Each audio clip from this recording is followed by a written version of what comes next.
بسم اللہ الرحمن الرحیم۔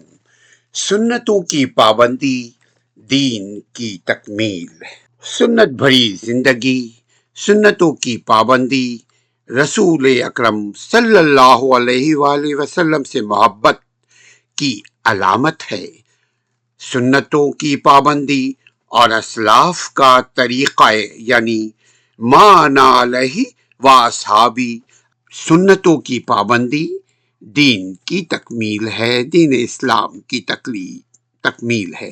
اسلاف سے مراد چاروں خلفائے راشدین، اسلاف سے مراد ہمارے صحابہ اکرام اور 3 جنریشن، 3 ادوار۔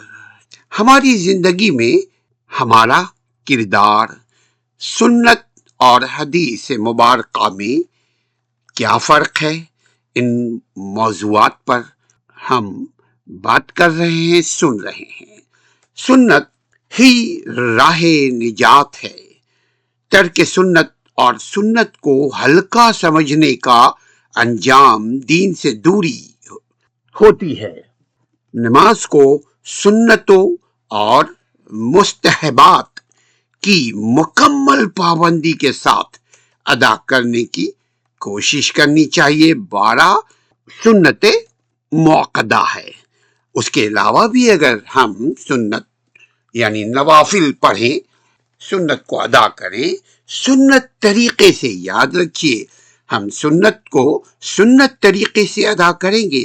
سنت کا مطلب نبی عربی صلی اللہ علیہ وآلہ وسلم کا قول، نبی سرکار دو عالم صلی اللہ علیہ وآلہ وسلم کا عمل، رحمت العالمین صلی اللہ علیہ وآلہ وسلم کی مجلس، آپ کے سامنے جو کچھ ہوا آپ نے اس کو انڈورس کیا، خاموش رہیں یا کہہ دیا اوکے، یہ سب سنت ہے۔ اور یہ بھی سنت ہے کہ نبی صلی اللہ علیہ وآلہ وسلم کی شروع سے لے کر آخر دن تک یعنی 63 سالہ زندگی یہ سنتوں سے بھری ہے۔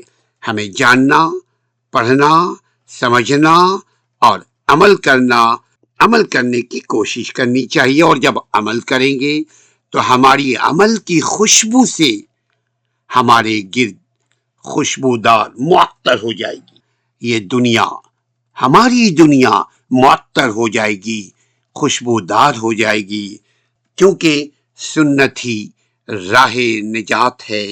سنت کو اگر ہم نے ترک کیا تو ایونچولی ہم دین اسلام کو ترک کر دیں گے، اس لیے کہ سنت مکمل اسلام ہے، سنتوں کی پابندی دین کی تکمیل ہے۔